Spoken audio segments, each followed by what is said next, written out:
All right, that's all the time we have for the show for today. But we have an amazing show called the Roundtable that's coming up in just a second. It's been a good show. I've learned a lot today. You have. Yeah, I'm very proud of you and Kirk. Very, very proud of you both. Yeah, it was. Very impressed with you both.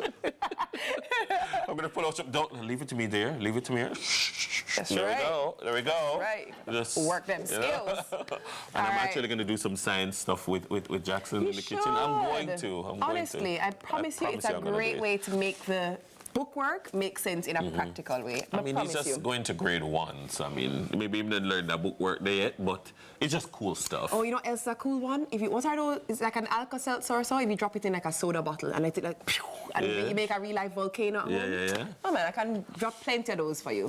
Very exciting. Absolutely, I'm gonna do it. All right. So if you missed out on anything or you just want to rewatch your favorite segments, we've got you covered on our YouTube channel, CVM TV, and for all the fun stuff in between. Yes. We are on Instagram at Sunrise CVM and at CVM_television. Yes. Television. Mm-hmm.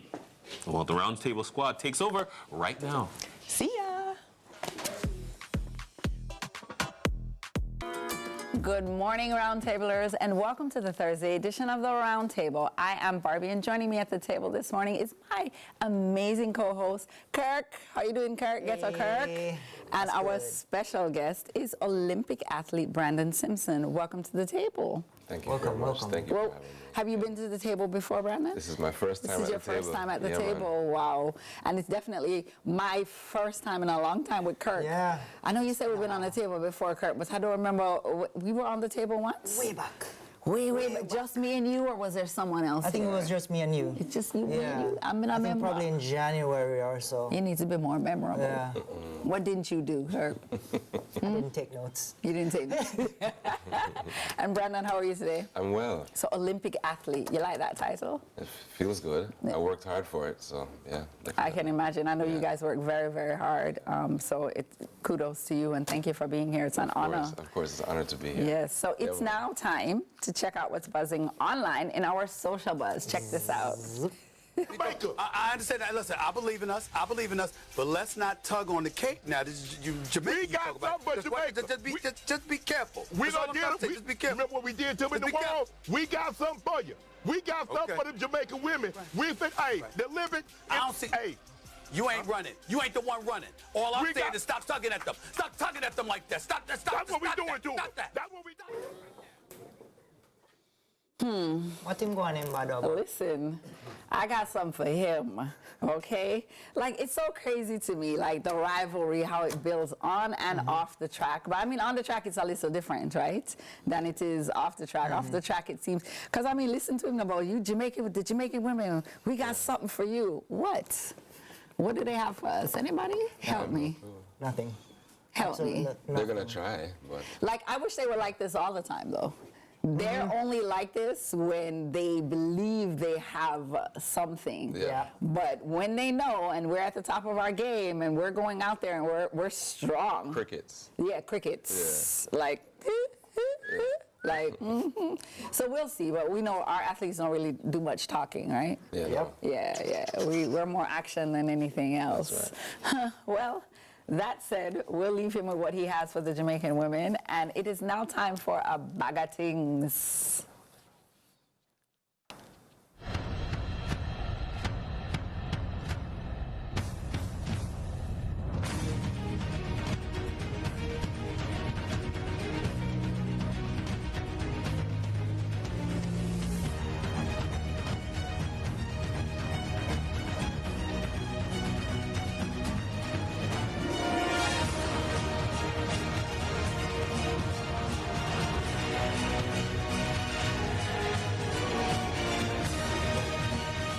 I'm so proud. I feel like a proud dad. Do you? So this is the Jamaican Brazilian Jiu-Jitsu team, BJJ for short, and they recently competed in Spain. June 15th was the competition, and they traveled all the way from Jamaica to Spain and won 3 gold medals and 2 silver medals. Woo! Yeah, and many people might not know, but BJJ is very new in Jamaica, and we just started competing about this year, and this was our first international tournament that we've competed at, and they did so well. Well, if they Like, I got feel two like a proud golds dad. and silver, Excellent. Right? yeah. So it's as newly developing sport globally and very new to Jamaica, as I mentioned. But, you know, being a new sport and everything and not like an Olympic sport, we do need funding to get to all these places, Absolutely. which is, you know, what I'd like to see more, right? We did get some funding from corporate and private as well, through GoFundMe and other corporations, right? But it's still not enough to send the whole team. But I will Being a say, part of it. it probably will never really be enough, to tell you the truth, because as you can see in a lot of the different sporting genres, there's always that challenge of funding Yeah. always exists, you know, even for the bigger ones, even like track and field. Right now, currently, we know they're having an issue with getting the right funding to have the proper team to head into the Olympics. So it probably will never be enough, but what I would definitely say is don't give up, Yeah, we right? won't. Keep We won't. pushing We and won't. keep going, We're keep going to carry going for Jamaica on our gold. backs with BJJ. Trust me, we will. Yeah. We will. How new is it though? You mentioned that it's new, relatively new across the So, world. for example, I've been training for 1 year and like 2 or 3 months, right? So we recently got a coach. He moved from Canada here, Coach Boyan. Big up yourself, right? So Coach came here, he moved from Canada to Jamaica, and he was looking for training partners, essentially. And he found you. Well, no, he found my, You my know what? kickboxing coach, Shaheen, and then he came to the gym. Shaheen was like, all right, I want to train. And then Shaheen brought in all of us, and then we all Started training. started Well, I training, tell you what, I see and now we have its something. team. I see something really, really hot coming in here. Hi, Abby. Thank you. Thank you very much. And just so this is perfect, right? Fitting on what we're talking about on the track, the bandwagon to gold. Nice. Let's define bandwagon. Let's go. And bandwagon is what's, Brandon, from your interpretation or where you're coming from, what exactly is a bandwagon or a bandwagon? Well, I know what a bandwagonist is, but what do they mean? What's that term? Define that term. When for you're us. not supporting a person before they get to the top, and when they get to the top, now you're supporting them. Is that what it is? That's what I think it Kurt, is. that's your definition I too? agree. When you don't normally support a person, and then you're like, oh, yeah, you know, man, Yeah, long man. time them on my team or whatever. So, but that's different. So then what he's saying, what Brandon is saying, when you didn't support them before, and then all of a sudden they're at the top, and you're like, yay! friend But of you're the- saying yeah, music guys. that not only are you like, yay, you're like, long time I follow them, so you start going like, but for me though, right, sometimes you don't see them until they get to the top. Sometimes. Well, that's true. Right? You don't see them until they get to the top. And there's so much happening across the world, especially in sports where Jamaica is concerned, right? Jamaicans are literally everywhere in everything. Yeah. They're in things that you don't even expect them to be in. Like, who would have thought that we would have had a bobsled team? Yeah. You know, like, where did that come from? Yeah. There was no way to support them, at least from my standpoint, until they made it to the I wouldn't even Olympics. classify that as a bandwagonist, though. I think you weren't aware. But there are specifically instances where people literally know you're trying, they don't care until you make it. Until you make it. And then they're So like, yeah, man. I asked one of my coworkers yesterday, so just help me with this bandwagonist thing. So they explained to me, Barbie, you can be upset when we lose, right? You can be disappointed when we lose, but you can't be upset with the athlete or the athletes, right? But you can't be disappointed that we didn't win. I said, okay, so as long as I'm entitled to feel like, oh man, you know. Well, I definitely, I think this is a fitting topic, especially considering the Reggae Boys did not advance in the Copa tournament yesterday, and I was so heartbroken. Really, really heartbroken. Is it just me? No, man. I think that's normal. The athletes are feeling disappointed. So they wanted to win too. So I don't think it's like we can't feel bad. I think it's when you start cuss them. When you start cuss them. Walk list and this and that. Okay. You know? I don't really cuss them, but I'm probably more inclined to cuss other people cussing them. Okay. Yeah, Okay. that's more me. That makes sense. But Kirk, for you, where your team is concerned, you guys would have just gone over. It's a new sport. You won gold and silver medal and Yes. silver. You won gold So we medals won and silver. 3 gold medals and 2 silver medals. But then you come back to Jamaica, right? And do you kind of feel like that should be highlighted, and you guys don't get the highlight or the publicity? Oh, definitely. I do think it should be highlighted that we are doing great things on the international stage, first of all. Sure, we can be the best in Jamaica or whatever, but like when you take your skills internationally, especially to a big, well-developed country like Spain, and then have our athletes compete against their athletes and people from all around the world who decided to join the tournament, it shows that Jamaica, yes, we are not only on par with everybody else, we have won gold. Wow. Wow, that's true. So, Brandon, let me ask you this. Does the lack of support, does it affect how athletes perform? Does it affect how, does it affect how you perform? Like, I actually think the bandwagonist mentality helps us to succeed. You do? I actually do Interesting. think that that's a part of the reason why we strive so hard to get to be the top, because you want to get that recognition. You want to get that recognition. Yeah, I mean, I definitely did. I know that wasn't, before I was placing or I was ranked number 2 in the world or anything like that. I wasn't getting any recognition, but I wanted it. I like how you say number 2 in the world and you make it seem so small when it's not. It's so huge. Number 2 in the world. In the world. Right? And I think that when we look at it, when you really, first of all, for me, let me just say that anyone who rises to a national level to wear, specifically wear that flag, wear the Jamaican flag and carry it, I commend you 100%. I think it is amazing. It's a feat. There's no way you can be a loser for me in any way, shape, or form once you get to that level to represent this country. Awesome. It is something that should be applauded, whether you win or you lose. It should just be applauded, right? Those colors are amazing to wear on your back. Right. So and I know you say you guys do it to get to that point where you're getting the praise and everything, but what happens when you don't get that praise and you get the cursing? Does that affect you going back out there again? Absolutely. I mean, it happened to me. I was favored to actually medal or probably win. I went into the final with the fastest time in 2004 Olympics. And I came 5th. It was kind of an upsetting thing, and I think a lot of people expected me to do better at the time.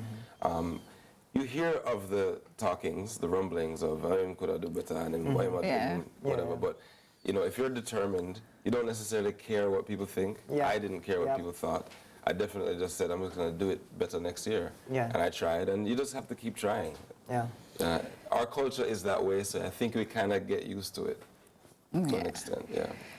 So now, I know people say this, we heard Kirk alluded to the support side of it, where you got private support, private sector support, but then there's also the side of the government support, and every sporting body is approaching government for support. How do you think the government supports you enough? Do you think they supported enough? I have a specific story where back when I was running, I needed a surgery, and I asked for help, and it was like pulling teeth, and I think that was tough because that later on that year or next year, I actually won the trials, but I had to do it off of my own finances. And so sometimes you feel resentful because of that. You wish you had more support, but at the same time, you do get support in other areas. You're actually on a team. There are some countries that don't have programs to go to the Olympic Games or anything. So you kind of have to balance, weigh it in a balance to say, okay, well, we do have a team, and we are going to the games, we are representing. We might want more support, but I think, you always have to kind of balance for me personally, I like to balance whether or not I'm seeing everything always on one side or the other side. I like to see it in the middle. That's a good way to and look at Kurt, it. coming up, so you hear Brandon talking about he was actually in it, he was there, and he ran into an issue, couldn't get the support. So coming into it now, you're fighting or trying your best to get support. Do you feel like it is equally like pulling teeth to get support? Oh, it's going to be government? difficult. It's going to be very difficult because, like, even for us getting funding to get the plane tickets, right, was very difficult. We had to set up a GoFundMe, as I mentioned before, and tried to get people to donate. We also kept events, like kickboxing events, where, you know, we put on a show, we pay a little fee for a ticket to come in and all of that stuff. We've also done, what is it, seeking like corporate help. I think Digicel was one of the major sponsors that we got, along with others that I can't remember off the top of my head right now. I'm so sorry. But yeah, they did get sponsors in that realm. But what I would like to see more is the government stepping up, right? We are going to be wearing the Jamaican colors, right? I think... Hold on, I want you to be able to really talk about this. So we are actually going to take a break, and we have more Roundtable coming up for you after the break. Nice. You know, when the athletes go out there and win, everybody a post and a run, and I say, yeah man, we big, we big, we look about with Talawa. And look about with Talawa and bad mind too. Bad mind and ungrateful. That's what I see the whole thing as. I mean, you guys just get a kick out of all of this, but then when the athletes don't perform well, everything change. Just have a shake head sometimes. Because at the end of the day, the athletes are out there, they're working for themselves, they're not working for Jamaica. Hot. No, I think fitting, because Asafa is probably one of the most celebrated and abused athletes that we have had over time. Like, and I used to always say Jamaicans love to hate him, right? They love him. When they see him, they love him. But when he gets out there on the track and he doesn't show up or win, right? Because he shows up. When he doesn't win, it's But then when he does, it's Safa. Right. So here it is. He was he wasn't very vocal when he was running, but he's very vocal now, standing up for the athletes. But do you, Kirk, I want to get back to what you were saying before the break, and then Brandon, I have a really great question for you, right? But Kirk, just tie up what you were saying before we went on the break. It's similar to what Asafa is saying. He's working for himself and not Jamaica. Because a lot of what I was saying is, like, the government, I would like to see them step up more in terms of funding for not only like your athletes to compete on an international stage, but like in the development parts as well, right? So yeah, sure. We can do it privately, where we're funding the startup and the development of the gym and all of that stuff, right? Cool. That's a business opportunity for people. Great. But then once we get to a certain level and we want to compete internationally, where's the funding? Why is it so difficult for us to, like, hey, I don't know. I want to tell you you call? Like, who do we even call? I want to help you. I want to help you understand why it's so difficult. It's difficult because, and Brennan, you would know this, that the government is not only supporting athletes on an international stage, they also have to support them here locally, which means building programs and a support system for athletes here locally, because not everybody makes it to an international level, but you still want to be able to develop them and give them what they need here to see if they can or if they decide to go to that level. So it becomes very challenging for the government then to actually give into all of these different sporting bodies. And the truth is, they really don't get as much as we think that they do. They don't get enough. The sport, that particular arm of government does not get enough to be able to support more than they do. Maybe can it be allocated a little better? Quite possibly. You know, we know that funding is like that. But Brandon, let me ask you this. Looking at then, you guys carried so much on your backs then when you guys were out there during that time, that period. Looking at sports then and the support from government then and looking at what is there now, do they have more now? Night and day. It's night and day. Is that big? Yeah, it's huge difference. That's good news to hear, at least. I mean, like you said in the break, there's insurance. Insurance, yes. Nothing like that. Yeah, and that would have helped you during your time. That would have helped you. Absolutely. Right. So yeah, there are things they've now created a lot of different programs locally or different initiatives locally, like the insurance. Athletes now have insurance and these things that they can benefit from, right? To assist in funding. I think they actually give them funding or assistance to train now. Yeah. They get stipends now for training that you guys never got that. Yeah, we had to. That's wonderful. We had to essentially slave ourselves to shoe companies to get funding for our personal lives. Yeah. So we were running for Nike or Puma or Adidas in order to like take care of our injuries or just to live. Just to live, Yeah, just to live. And everybody thinks that you guys, because you're on this world stage, you're on the TV, you're everywhere, so everyone thinks that you guys are rich. Yeah. And you're doing great. I mean, you can do well, but it's not easy to do well. True. And a lot of times you see people in gear and you're like, wow, they're making a lot of money. And sometimes that's not the case, to be honest with you. Achuna looks so good, though. The sponsorship make them look good. No, Achuna them look good. Have you ever seen the Jamaicans show up at the airport, all of them in their uniform? Yeah. Kurt, Yes, I have once. The impact of them in their uniforms or their gear when they show up is just like Money. The aura. not just money. You guys have this power in your the presence. aura. Like, I can understand why these huge countries, these countries with big teams, are threatened by the Jamaicans I see what you're because, saying. man, you guys have a presence when you step into any room as a team. Yeah. It is impactful, and I thought it's something that I was just like, whew, I was excited by and humbled by at the very same time. Like, I don't know if I could do it. Hi, Lord have mercy. No, I don't. Like, the physical, what it takes, the toll that it takes on you physically. So we're talking about the emotional side of it, the mental, like ice bath. Ice baths. Yes. Who does that? Who came up with that idea? It's nice. I did it. I like it. You did it? Yeah. One time? Ridiculous. No, a lot of times. It's. How do I say this? You have to get past the first minute, and then you settle in. It's longer than a minute. Yeah. It's about 3 minutes. Yeah. So last time I did like an ice bath to sauna, ice bath to sauna, ice bath to sauna, right? I stayed in the ice bath for 6 minutes. You see, the first minute, you're like, why am I in here? No, you guys can do do that. this sport? I hear, but you guys sometimes, is it the pressure from society? Does the pressure from society actually contribute to how hard you work? Absolutely. Yeah, you don't want to, first of all, you don't want to come second because you know that winning is what we care about. Yes. There's a lot of pressure lining up and you're like, okay, please, you're thinking about what everybody's going to say.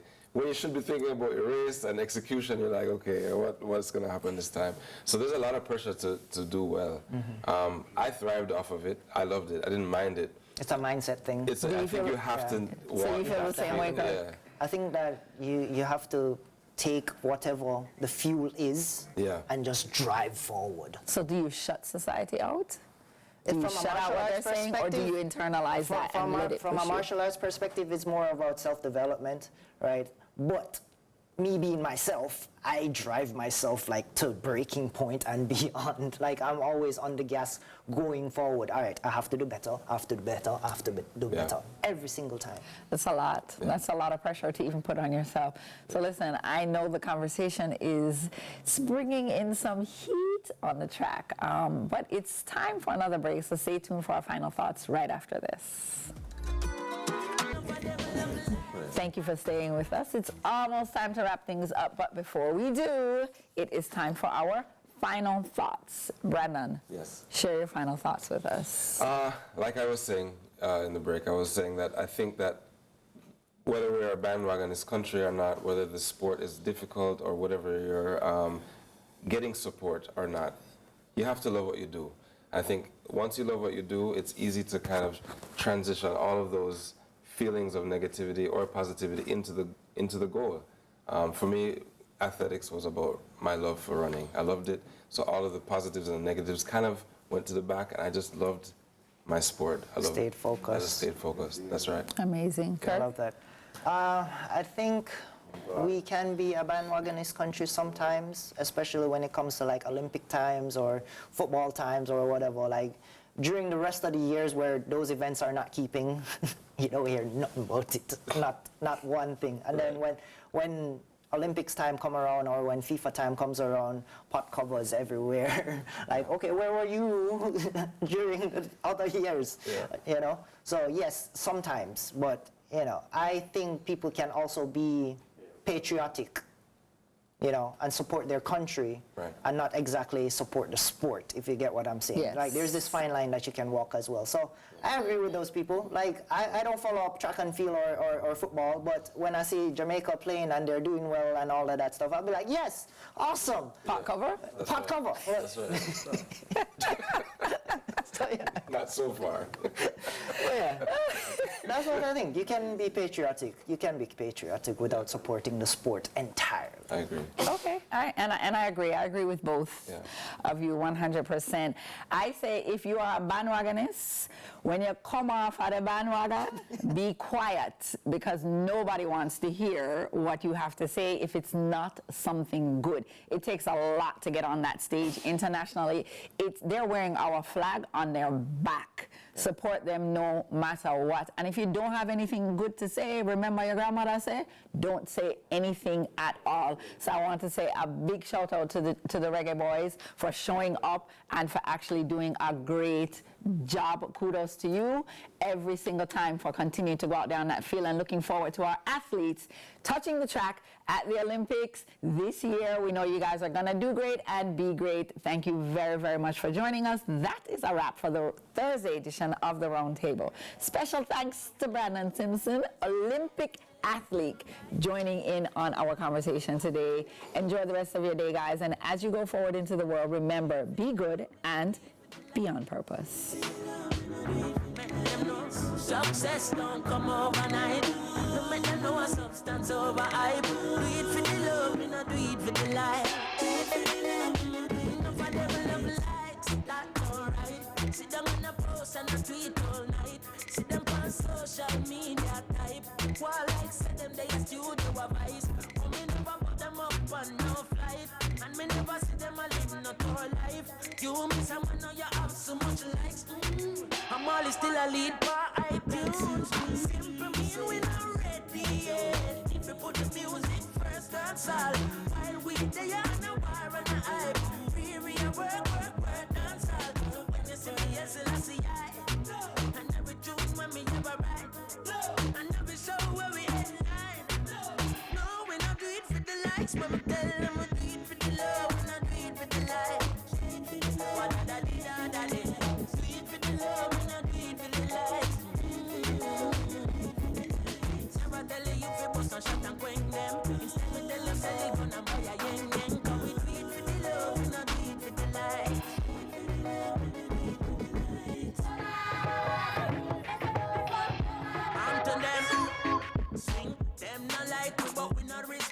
Fly out and make them love we from a distance.